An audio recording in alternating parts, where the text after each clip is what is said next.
पाकिस्तान में हालात दिन पर दिन अब खराब होते जा रहे हैं। गेहूं की किल्लत ने पाकिस्तान को उस स्थिति में पहुंचा दिया है जहां पर लोग भूखे रहने को अब मजबूर हैं। आटा रोटी ही नहीं, पाकिस्तान में अब पानी की भी कमी बढ़ रही है और लोगों के पास पीने तक का पानी अब नहीं है। सिंध, पंजाब और बलूचिस्तान प्रांत में पानी का संकट गहराता ही जा रहा है। रोटी रोटी को मोहताज हुआ पाकिस्तान। एक बोरी आटे के लिए सड़क पर संग्राम। पाकिस्तान की बिजली भी हुई गुल। अब पानी के लिए भी तरसे लोग। पहले से ही आर्थिक तंगहाली से जूझ रहे पाकिस्तान की मुश्किलें कम होने का नाम नहीं ले रही हैं। पाकिस्तान में एक संकट अभी खत्म नहीं हुआ कि नया संकट सामने आकर खड़ा हो गया। बदहाली से जूझते पाकिस्तान में पहले ही लोग एक एक रोटी के लिए मोहताज हो गए हैं। वहाँ आटे दाल की कीमतें आसमान छू रही हैं। हालात ये हैं कि एक एक बोरी आटे के लिए लोग एक दूसरे पर हमला करने से भी बाज नहीं आ रहे हैं। रोटी रोटी के लिए मारामारी की तस्वीरें और वीडियो सोशल मीडिया पर पाकिस्तान में भूखी मर रही आवाम की तस्वीर पेश कर रही है। लोग आटे से लदे ट्रकों का कई किलोमीटर तक पीछा कर रहे हैं। एक एक बोरी के लिए लोग आपस में झगड़ रहे हैं। ऐसे हालात में पाकिस्तान को एक और झटका लगा है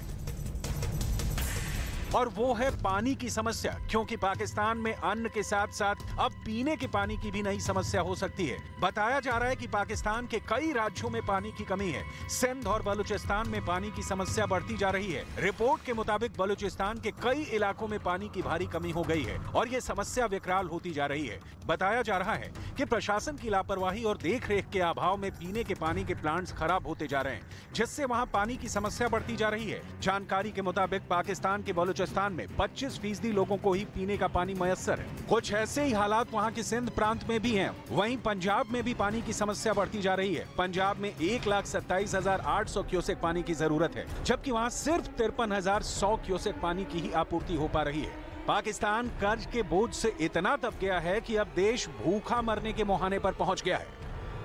बर्बाद हो रहे उद्योगों में केवल कपड़ा उद्योग नहीं बल्कि पूरी अर्थव्यवस्था बर्बाद दिखने लगी है। इसीलिए कंगाल पाकिस्तान अब अपनी ही जनता पर महंगाई का बम गिराने पर मजबूर हो गया।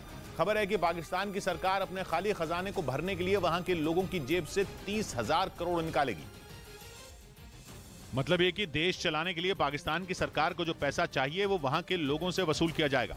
पाकिस्तान की कंगाली की पोल पूरी दुनिया के सामने खुल चुकी है। पाकिस्तान को ना तो उसके दोस्त सहारा देने को तैयार हैं और ना ही IMF कर्ज देने को तैयार है। इसलिए पाकिस्तान के पास केवल एक ही रास्ता बचा है। भारी भरकम टैक्स लगाकर शहबाज सरकार पाकिस्तान के लोगों की कमर तोड़ने की तैयारी कर चुकी है। इस बार टैक्स का बोझ इतना बड़ा होगा कि जिसका वहां के लोगों ने अंदाजा तक नहीं लगाया होगा। खबर है कि महज 7 से 10 दिनों के अंदर वहां की अर्थव्यवस्था में बड़ा धमाका होगा। संसद से शहबाज सरकार एक बिल पास करेगी और वहां के लोगों की जेब पर कैंची चल जाएगी। वो भी ऐसी कि लोगों के लिए पेट भरना भी मुश्किल हो जाए। पाकिस्तान में पहले से महंगाई अब तक के अपने सबसे ऊंचे स्तर पर है। अनाज और सब्जियों में तो जैसे आग लगी हुई है। ऊपर से सप्लाई कम होने की वजह से भी कीमतें बेकाबू हैं। ऐसे में अगर पाकिस्तान की सरकार ने भारी भरकम टैक्स वसूलना शुरू कर दिया तो पाकिस्तान की अर्थव्यवस्था में भूचाल आ जाएगा। खबर है कि देश की हालत सुधारने के लिए पाकिस्तान की सरकार टैक्स बढ़ाने वाले कानून का ड्राफ्ट तैयार कर चुकी है, जिससे सरकार की टैक्स से होने वाली कमाई 30,000 करोड़ पाकिस्तानी रुपए हो जाएगी। अभी पाकिस्तान सरकार की टैक्स से होने वाली कमाई 20,000 करोड़ है। मतलब एक झटके में पाकिस्तान के लोगों पर टैक्स का करीब 2/3 बोझ बढ़ जाएगा। वो भी तब जब पाकिस्तान में आर्थिक बेहाली की वजह से बेरोजगारी और भुखमरी पहले से रिकॉर्ड स्तर पर है। इसीलिए कहा जा रहा है कि पाकिस्तान के लोगों पर 30,000 करोड़ का बम वहां की सरकार गिराने की तैयारी कर चुकी है। ऊपर से वहां की सरकार दावा कर रही है कि उनके पास इसके अलावा कोई दूसरा रास्ता बचा ही नहीं है जिससे वो देश के खजाने को भर पाए। शहबाज सरकार लगातार IMF के सामने गिड़गिड़ा रही है ताकि उन्हें कर्ज मिल सके। IMF की तरफ से पाकिस्तान को मिलने वाला बेल आउट पैकेज पिछले 6 महीने से अटका हुआ है। IMF ने पाकिस्तान को कर्ज देने के लिए ऐसी शर्तें लगाई हैं जिनका पालन करना पाकिस्तान के लिए लगभग नामुमकिन है। लेकिन मरता क्या ना करता, पाकिस्तान के पास दूसरा कोई रास्ता बचा ही नहीं है। इसलिए शहबाज शरीफ ने IMF की हर शर्त मानने का ऐलान कर दिया। IMF की शर्तें कहती हैं कि पाकिस्तान की सरकार अपने खर्चों पर लगाम लगाए और दूसरी बात यह कि वहां के लोगों पर टैक्स लगाकर कमाई का इंतजाम करे। कई अहम चीजों पर सब्सिडी खत्म करने का भी सुझाव दिया गया है। मतलब यह कि पाकिस्तान हमेशा के लिए उधार के सहारे देश चलाने का सपना नहीं देख सकता। IMF ने पाकिस्तान को कह दिया है कि उधार केवल एक सहारे के तौर पर मिल सकता है, लेकिन कमाई का विकल्प नहीं बन सकता। जबकि ये बात पाकिस्तान के गले नहीं उतर रही। कभी अमेरिका, कभी सऊदी अरब तो कभी चीन से खैरात लेकर देश चलाने वाला पाकिस्तान अब बिल्कुल बेसहारा है। चीन तो उसे कर्ज के जाल में फंसा ही चुका है, अमेरिका ने भी उस पर मेहरबानियां बंद कर दी। यहां तक कि मुस्लिम देशों के साथ हमेशा खड़ा रहने वाला सऊदी अरब भी पाकिस्तान को बीच मझधार में छोड़ चुका है। इसीलिए आईएमएफ के आगे झुकने के अलावा पाकिस्तान के सामने दूसरा कोई रास्ता नहीं है। पाकिस्तान की सबसे बड़ी परेशानी यह है कि उसका विदेशी मुद्रा भंडार लगभग खाली है, जिसकी वजह से वो कुछ भी इंपोर्ट नहीं कर पा रहा, जबकि पेट्रोल और डीजल समेत ऐसी कई मूलभूत जरूरतें हैं जिनके लिए वो सिर्फ इंपोर्ट पर निर्भर है।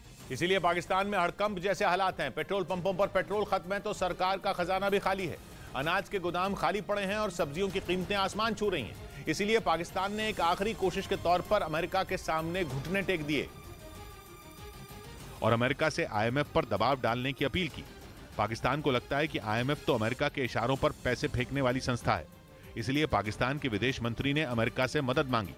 अमेरिका के विदेश मंत्रालय के अधिकारियों की टीम इस वक्त पाकिस्तान के दौरे पर है। इसी टीम ने पाकिस्तान के विदेश मंत्री से मुलाकात की। खबर है कि इस मुलाकात के बाद पाकिस्तान की छटपटाहट साफ दिखाई दी। पाकिस्तान ने अमेरिका की हर शर्त के आगे झुकने की मंशा जता दी, जिसके बदले में वो आईएमएफ का बेल आउट पैकेज चाहता है।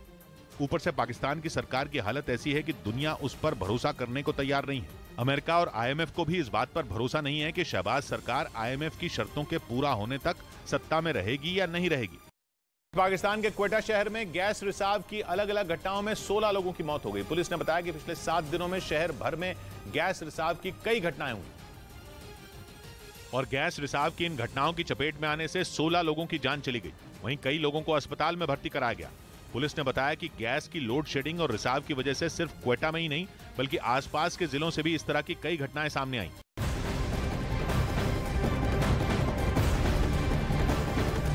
और पाकिस्तान में हालात दिन पर दिन अब खराब होते जा रहे हैं। गेहूं की किल्लत ने पाकिस्तान को उस स्थिति में पहुंचा दिया है जहां पर लोग भूखे रहने को अब मजबूर हैं। आटा रोटी ही नहीं, पाकिस्तान में पानी की भी अब कमी बढ़ रही है और लोगों के पास पीने तक का पानी नहीं है। सिंध, पंजाब और बलूचिस्तान प्रांत में पानी का संकट गहराता ही जा रहा है। रोटी रोटी को मोहताज हुआ पाकिस्तान। एक बोरी आटे के लिए सड़क पर संग्राम। पाकिस्तान की बिजली भी हुई गुल, अब पानी के लिए भी तरसे लोग। पहले से ही आर्थिक तंगहाली से जूझ रहे पाकिस्तान की मुश्किलें कम होने का नाम नहीं ले रही हैं। पाकिस्तान में एक संकट अभी खत्म नहीं हुआ कि नया संकट सामने आकर खड़ा हो गया। बदहाली से जूझते पाकिस्तान में पहले ही लोग एक एक रोटी के लिए मोहताज हो गए हैं। वहां आटे दाल की कीमतें आसमान छू रही हैं। हालात ये हैं कि एक एक बोरी आटे के लिए लोग एक दूसरे पर हमला करने से भी बाज नहीं आ रहे हैं। रोटी रोटी के लिए मारामारी की तस्वीरें और वीडियो सोशल मीडिया पर पाकिस्तान में भूखी मर रही आवाम की तस्वीर पेश कर रही है। लोग आटे से लदे ट्रकों का कई किलोमीटर तक पीछा कर रहे हैं। एक एक बोरी के लिए लोग आपस में झगड़ रहे हैं। ऐसे हालात में पाकिस्तान को एक और झटका लगा है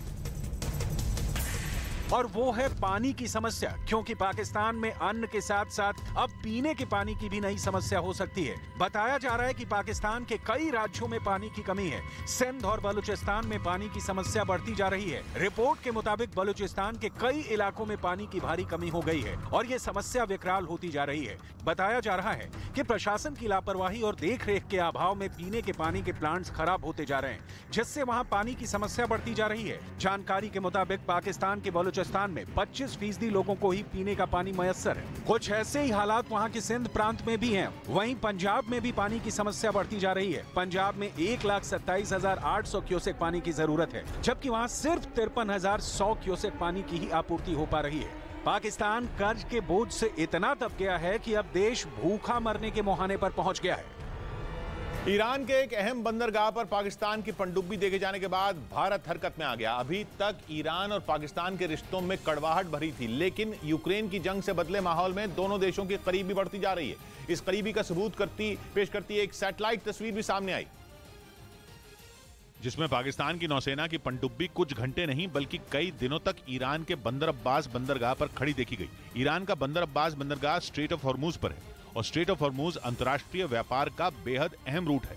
दुनिया में कच्चे तेल की रोजाना जो सप्लाई होती है उसका लगभग 5वां हिस्सा स्ट्रेट ऑफ हॉर्मुज से होकर गुजरता है। बंदर अब्बास की इसी अहमियत की वजह से भारत ने वहां रूस से international north south transport corridor नाम का एक नया व्यापारिक रूट शुरू किया है। ऐसे में बंदर अब्बास पर पाकिस्तान की सेना की मौजूदगी खतरे पैदा कर सकती है। चीन ने बांग्लादेश में निवेश बढ़ाना शुरू कर दिया और वहां के मोंगला पोर्ट को अपनी रणनीति का हिस्सा बना लिया, जबकि बांग्लादेश के इस दूसरे सबसे बड़े पोर्ट के विकास में भारत भी बढ़ चढ़कर निवेश कर रहा है। और 2015 में बांग्लादेश ने भारत की मदद से इसे अपग्रेड करने का फैसला भी किया था, लेकिन चीन को यह हजम नहीं हुआ और वो बीच में कूद पड़ा। 2016 में शी जिनपिंग ने बांग्लादेश के साथ इस पोर्ट के विकास में सहयोग करने का समझौता किया, लेकिन ये बात सिर्फ कागज पर ही रही और बांग्लादेश को चीन से कुछ खास मदद नहीं मिली। जबकि मोंगला पोर्ट पर भारत और बांग्लादेश के बीच बात आगे बढ़ी और खबर आई कि भारत के इंजीनियर जल्द ही मोंगला पोर्ट जाएंगे। और जैसे ही चीन को यह पता चला, वो सक्रिय हो गया। उसने पोर्ट के विकास के लिए दी जाने वाली रकम जल्द ही बांग्लादेश पहुंचने का ऐलान कर दिया, क्योंकि चीन नहीं चाहता कि हिंद महासागर के किनारे बसे इस पोर्ट पर भारत की पकड़ मजबूत हो और इसीलिए उसने बांग्लादेश में वही चाल चली जो श्रीलंका और पाकिस्तान में चली थी। यानी चीन ने बांग्लादेश को भी कंगाल करने का मन बना लिया है, क्योंकि वो मोंगला पोर्ट के विकास के नाम पर बांग्लादेश को इतना कर्ज देगा कि उसके लिए चुकाना मुश्किल हो जाए। यही नहीं, वो भारत के पूर्वोत्तर राज्यों तक व्यापार के इस रास्ते में दखल देने का अधिकार भी ले लेगा, क्योंकि मोंगला पोर्ट बंगाल की खाड़ी में है, यानी हिंद महासागर के उस हिस्से में जो भारत के राज्य पश्चिम बंगाल और बांग्लादेश के बीच की कड़ी है। चीन ने भारत को घेरने के चक्कर में ही श्रीलंका और पाकिस्तान की दुर्गति कर डाली है और अब उसकी नजर बांग्लादेश पर है, जो अपने बंदरगाह के विकास के लिए आर्थिक मदद चाहता है। भारत उसकी मदद भी कर रहा है, लेकिन चीन के ऑफर ने बांग्लादेश का लालच बढ़ा दिया। महासागर में भारत को घेरने के चक्कर में वो बांग्लादेश को बलि का बकरा बनाने के मूड में है, वरना 2016 में वादा करके भूलने वाले शी जिनपिंग को अचानक बांग्लादेश। उत्तर प्रदेश के अलीगढ़ से है, जहां गणतंत्र दिवस के मौके पर अलीगढ़ मुस्लिम यूनिवर्सिटी में धार्मिक नारे लगे।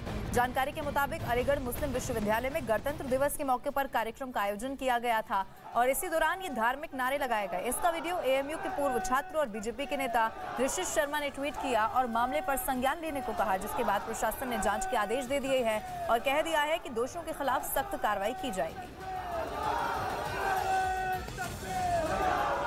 इस नारे को लेकर अलीगढ़ के एसपी ने बताया कि ये वीडियो यूनिवर्सिटी में पढ़ रहे एनसीसी के छात्रों से संबंधित है और जिसके बारे में यूनिवर्सिटी को कार्रवाई करने के लिए कह दिया गया। इस संदर्भ में यह वीडियो यूनिवर्सिटी और उसमें पढ़ने वाले एनसीसी के छात्रों से संबंधित है, जिसके बारे में यूनिवर्सिटी को आवश्यक कार्रवाई करने हेतु संज्ञानित कर दिया गया। वहीं यूनिवर्सिटी प्रशासन का यह भी कहना है कि जो भी दोषी होगा उसके खिलाफ सख्त कार्रवाई की जाएगी। वीडियो वायरल हो रहा है और इस वीडियो के ऊपर लोगों की आपत्ति आ रही है, लिहाजा यूनिवर्सिटी एडमिनिस्ट्रेशन ने इसके लिए जांच के आदेश दे दिए हैं और जांच के बाद उसकी पहचान होती है जिसने ये किया है, तो उसके खिलाफ जो भी आवश्यक कार्रवाई बनती है वो कानून के हिसाब से की जाएगी।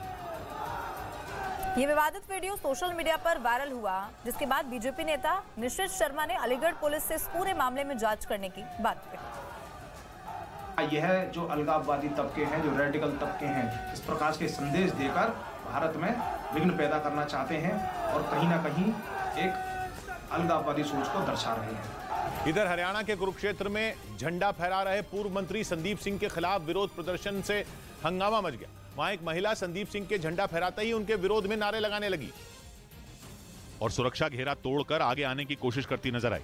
हालांकि इससे पहले कि वो संदीप सिंह तक पहुंच पाती, पुलिस वालों ने उसे पीछे धकेल दिया, जिसमें वो जमीन पर गिर पड़ी। जानकारी के मुताबिक हंगामा करने वाली महिला का नाम सोनिया दुहन है और वो एनसीपी के छात्र संगठन की अध्यक्ष है।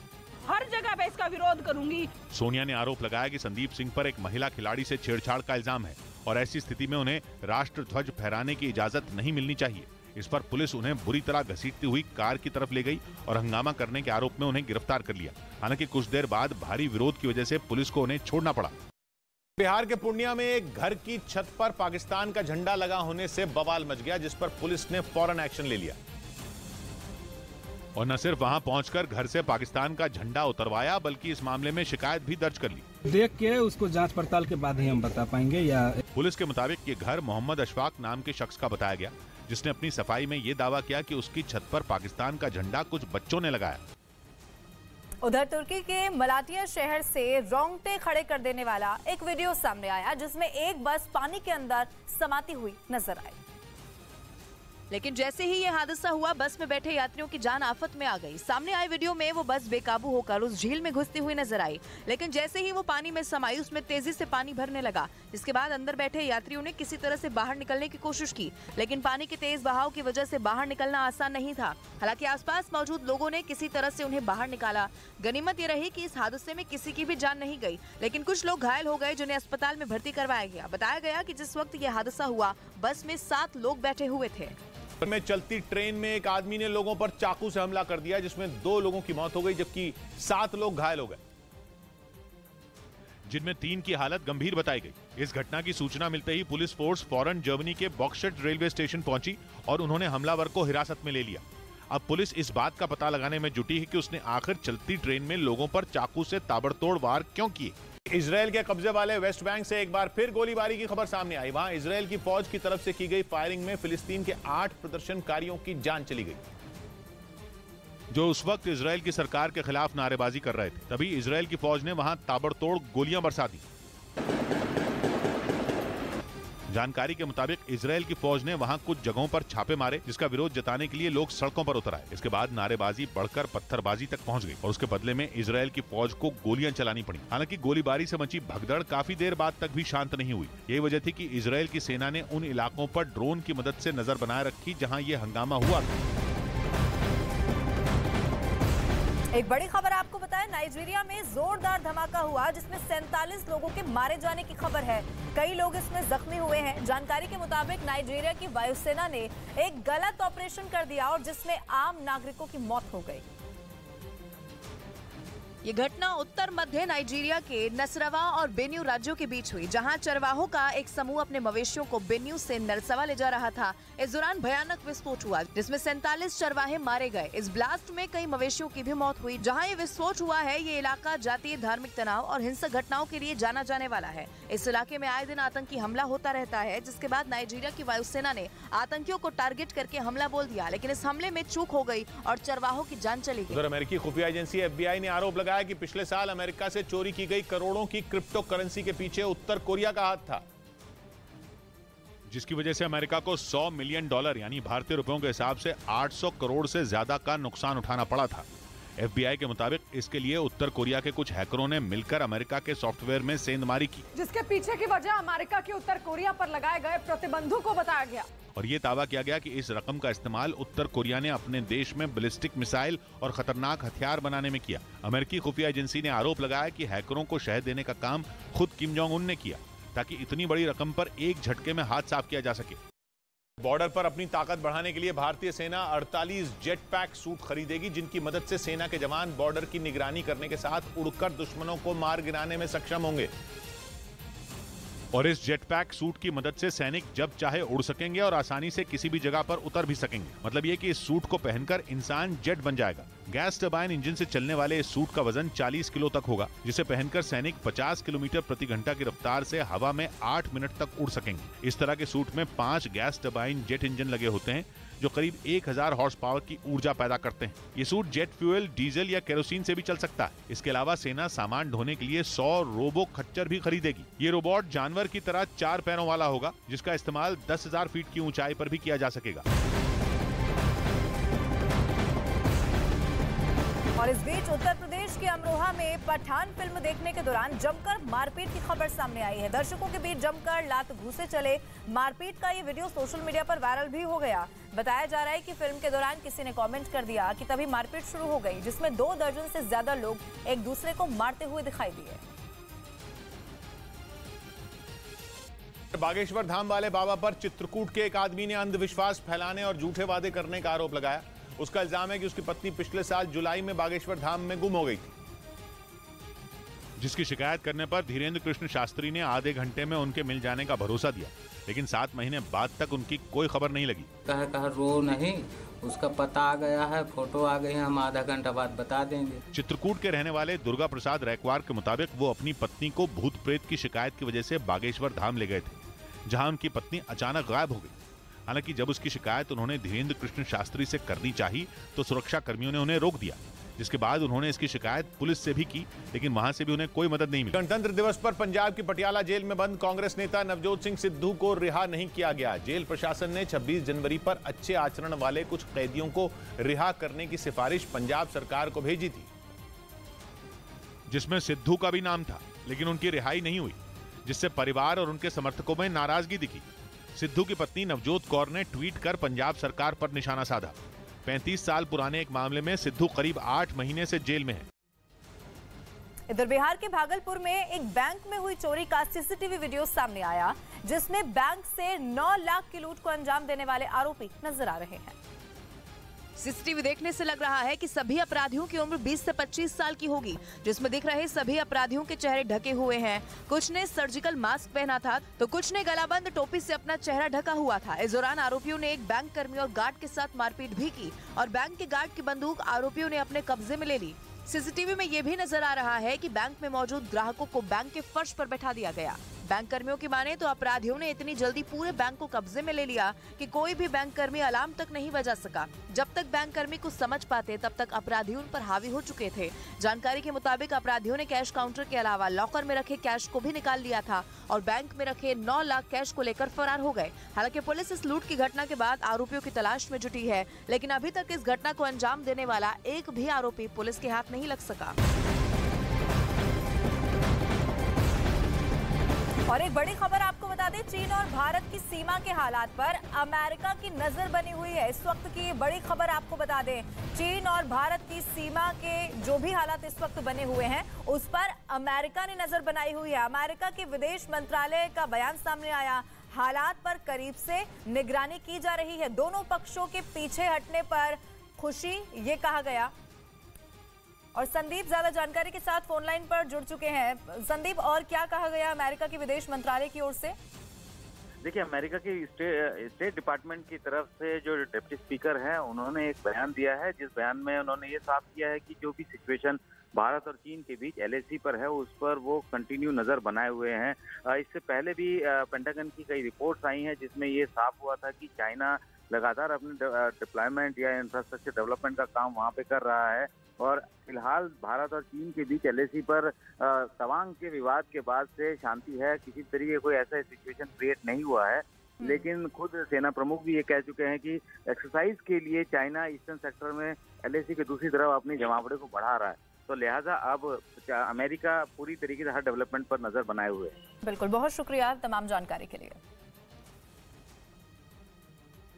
मुंबई से चौंकाने वाला मामला सामने आया। वहां आर्थर रोड जेल में लाए गए एक कैदी की तलाशी के दौरान सोना मिला, जिससे कैदी की तलाशी लेने वाले पुलिसकर्मी भी हैरान रह गए, क्योंकि बताया गया कि उस कैदी को कस्टम्स विभाग की टीम मुंबई के एयरपोर्ट से गिरफ्तार करके लाई थी।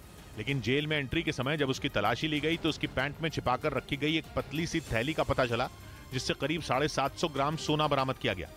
हिमाचल प्रदेश के मनाली में कुछ सैलानी आपस में भिड़ गए, जिसका वीडियो सोशल मीडिया पर वायरल हो गया, जिसमें भारी बर्फबारी के बीच कुछ पर्यटक एक दूसरे पर लात घूंसे बरसाते दिखे। वहां काफी देर हंगामा होता रहा, जिसके बाद बीच बचाव कर लोगों ने मामला शांत कराया। बताया गया कि पर्यटकों के बीच गाड़ियों के परमिट लेने पर झगड़ा हुआ। उत्तर प्रदेश के गौतम बुद्ध नगर से एक बड़ी खबर मिल रही है, जहां पर पुलिस और बदमाशों के बीच मुठभेड़ हुई है, जिसमें एक इनामी बदमाश को गोली लग गई है, जिसके बाद उसे गिरफ्तार कर लिया गया। दरअसल पुलिस को इनामी बदमाश के अपने साथी के साथ इलाके में आने का इनपुट मिला था और जिसके बाद उसको घेरने का प्लान तैयार कर लिया गया और 25,000 के इनामी बदमाश को पकड़ लिया गया। आरोपी से अवैध हथियार भी बरामद कर लिए गए हैं। दिल्ली के पहाड़गंज थाने में तैनात देवेंद्र कुमार नाम के एक हेड कांस्टेबल ने खुदकुशी कर ली। पुलिस ने मौके से एक सुसाइड नोट बरामद करने का दावा किया, जिसकी जांच कराई जाएगी। हेड कांस्टेबल देवेंद्र कुमार ने पहाड़गंज थाने के बैरक नंबर 3 में सिर में गोली मारकर खुदकुशी की। महाराष्ट्र के सांगली से एक हैरान करने वाला वीडियो सामने आया, जिसमें रिवर्स गियर में ऑटो दौड़ाने की प्रतियोगिता के दौरान कई ड्राइवर अपना ऑटो पूरी रफ्तार में पीछे की ओर दौड़ाते दिखे, जिसे देखने के लिए भीड़ नजर आई। कई लोग प्रतियोगिता के बीच पीछे की ओर भागते ऑटो का वीडियो बनाते दिखे, लेकिन इसी दौरान एक ऑटो का संतुलन बिगड़ा और वो पलट गया। गनीमत ये रही कि इस हादसे में ड्राइवर को कुछ नहीं हुआ। पीछे की ओर ऑटो दौड़ाने की प्रतियोगिता का ये वीडियो सोशल मीडिया पर वायरल है। पटना के पास बिहटा इलाके में एक तेज रफ्तार कार ने सड़क पर पैदल चल रहे कई लोगों को कुचल दिया, जिसमें 2 लोगों की मौके पर ही जान चली गई, जबकि 2 लोग घायल हो गए। हादसे के बाद वहां चीख पुकार मच गई। जिस गाड़ी से हादसा हुआ उसके परखचे उड़ गए। महिला और उसके एक बच्चे की मौत हो गई। हादसे से गुस्साए लोगों ने पटना आरा नेशनल हाईवे जैम कर पुलिस की गाड़ी में तोड़फोड़ की। इधर जैकलीन फर्नांडिस की विदेश जाने पर मुश्किलें लगातार बढ़ती जा रही है। जैकलीन ने दिल्ली की पटियाला हाउस कोर्ट में विदेश जाने की मांग को लेकर नई अर्जी दाखिल की थी और जिस पर आज अहम सुनवाई होने वाली है। वहीं ईडी लगातार जैकलीन के भाग जाने की दलील देकर उनकी मांग का विरोध कर रही है। फिल्म पठान के विरोध के दौरान आपत्तिजनक नारेबाजी के मामले में पुलिस ने मध्य प्रदेश के इंदौर में 4 लोगों को गिरफ्तार कर लिया। आरोप है कि बजरंग दल से जुड़े इन लोगों ने एक दिन पहले शहर के एक सिनेमाघर के बाहर जुटकर पठान फिल्म का विरोध तो किया है, साथ ही उन्होंने आपत्तिजनक नारेबाजी भी की थी। जिसके बाद मुस्लिम समुदाय के लोग बड़ी संख्या में शहर के एक पुलिस स्टेशन के बाहर जुट गए और आपत्तिजनक नारेबाजी करने वाले लोगों के खिलाफ कार्रवाई की मांग की। इस मामले में पुलिस ने केस दर्ज कर लिया और आरोपियों की पहचान कर 4 लोगों को गिरफ्तार कर लिया। इसी तरह उत्तर प्रदेश के बरेली से भी एक वीडियो सामने आया जिसमें एक मॉल में पठान देखने पहुंचे फिल्म के कुछ समर्थक और विरोधी आपस में भिड़ गए, जिन्हें हंगामा खड़ा होने के बाद वहां से बाहर निकाल दिया गया। शाहरुख खान की फिल्म पठान ने पहले दिन रिकॉर्ड कमाई की और इस मामले में कई फिल्मों को पीछे छोड़ दिया। और ओपनिंग डे यानी पहले ही दिन फिल्म पठान ने 55 करोड़ की कमाई कर ली। इस तरह उसने कमाई के मामले में यश की KGF 2, ऋतिक रोशन की वॉर और आमिर खान की फिल्म ठग्स ऑफ हिंदुस्तान को पीछे छोड़ दिया। इधर अमेरिकी सेना ने एक स्पेशल ऑपरेशन में आईसिस के सीनियर लीडर बिलाल अल सुदानी को मार गिराने का दावा किया है। ये स्पेशल ऑपरेशन सोमालिया के उत्तरी इलाके में किया गया। बिलाल अल सुदानी के साथ 10 और आईसिस के लड़ाकों के मारे जाने की खबर भी सामने आई है। बड़ी खबर आपको बता रहे हैं, आईसिस के 10 लड़ाकों को मारने का दावा किया गया है। अमेरिका के पूर्व राष्ट्रपति डोनाल्ड ट्रंप एक बार फिर फेसबुक और इंस्टाग्राम चला सकेंगे। फेसबुक और इंस्टाग्राम चलाने वाली कंपनी मेटा ने इसकी घोषणा कर दी और बताया कि आने वाले हफ्तों में डोनाल्ड ट्रंप के फेसबुक और इंस्टाग्राम अकाउंट को बहाल कर दिया जाएगा। मेटा ने साल 2021 के जनवरी महीने में कैपिटल हिल दंगे पर उनकी पोस्ट के बाद उनके दोनों सोशल मीडिया अकाउंट बैन कर दिए थे। हालांकि मेटा ने उन्हें हिदायत भी दी कि अगर वो दोबारा नियमों का उल्लंघन करते हैं तो उनके अकाउंट फिर बैन कर दिए जाएंगे। अमेरिका में फेसबुक, इंस्टाग्राम और व्हाट्सएप की सेवा कई घंटों के लिए ठप हो गई, जिसकी वजह से इनका इस्तेमाल करने वाले लोग परेशान हो गए। हालांकि अमेरिका में फेसबुक, इंस्टाग्राम और व्हाट्सएप की सेवा क्यों ठप हुई इसका पता नहीं चल सका। इंटरनेट पर डेटा ट्रैकिंग करने वाली एजेंसी के मुताबिक एक दिन पहले अमेरिका में इंस्टाग्राम और फेसबुक का इस्तेमाल करने वाले 20,000 से ज्यादा लोगों ने लॉगिन के समय एरर आने की शिकायत की, जिसकी वजह से वो अपना अकाउंट खोल ही नहीं पा रहे थे। न्यूजीलैंड के खिलाफ 3 मैचों की T20 सीरीज से पहले भारतीय क्रिकेट टीम के लिए एक बुरी खबर सामने आई। बल्लेबाज ऋतुराज गायकवाड़ चोट की वजह से सीरीज से बाहर हो गए, जिसे टीम इंडिया के लिए बड़ा झटका माना जा रहा है। बताया गया कि रणजी ट्रॉफी टूर्नामेंट में खेलते हुए ऋतुराज गायकवाड़ की कलाई में चोट लगी, जिसके बाद उन्हें इलाज के लिए बेंगलुरु की नेशनल क्रिकेट एकेडमी में भेज दिया गया। इधर अमेरिका के न्यूयॉर्क में एक अपार्टमेंट में भीषण आग लगने से पूरे इलाके में अफरा तफरी मच गई। भीषण आग की लपटों ने देखते ही देखते पूरी की पूरी बिल्डिंग को अपने कब्जे में ले लिया। फिलहाल दमकल विभाग की कई गाड़ियां मौके पर मौजूद हैं जो आग पर काबू पाने की कोशिश में जुटी है। वहीं कुछ लोगों के घायल होने की भी खबर मिल रही है। बड़ी खबर अमेरिका के न्यूयॉर्क से मिल रही है। आग में जलकर कई लोग जख्मी भी हुए हैं। आग के लपटें दूर से ही देखी जा सकती है। आग पर काबू पाने की कोशिश लगातार की जा रही है।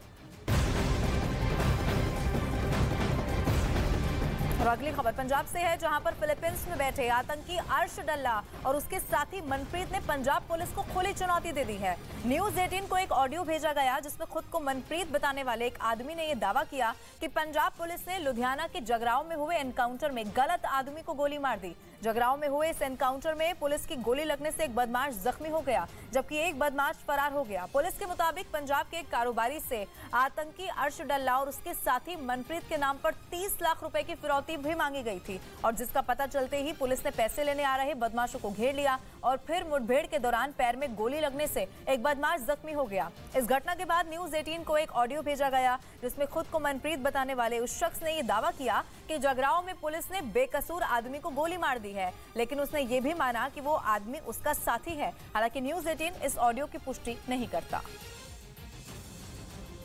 मनप्रीत बोलदा वीर मनीला तो ਤੇ ਵੀਰ ਇੱਕ ਗੱਲ ਕਰਨੀ, ਜਿਹੜੀ ਅੱਜ ਆ ਜਗਰਾਵੀਂ ਪੁਲਿਸ ਨੇ ਗੋਲੀ ਮਾਰੀ ਆ ਬੰਦੇ ਦੇ ਤੇ ਉਹਨੂੰ ਸਾਡੇ ਨਾਲ ਰਲਾਇਆ ਆ ਵੀ ਸਾਨੂੰ ਤਾਂ ਇਸ ਚੀਜ਼ ਦਾ ਪਤਾ ਹੀ ਨਹੀਂ ਸੀਗਾ ਵੀ ਫਰੌਤੀ ਮੰਗੀ ਆ। ਠੀਕ ਆ।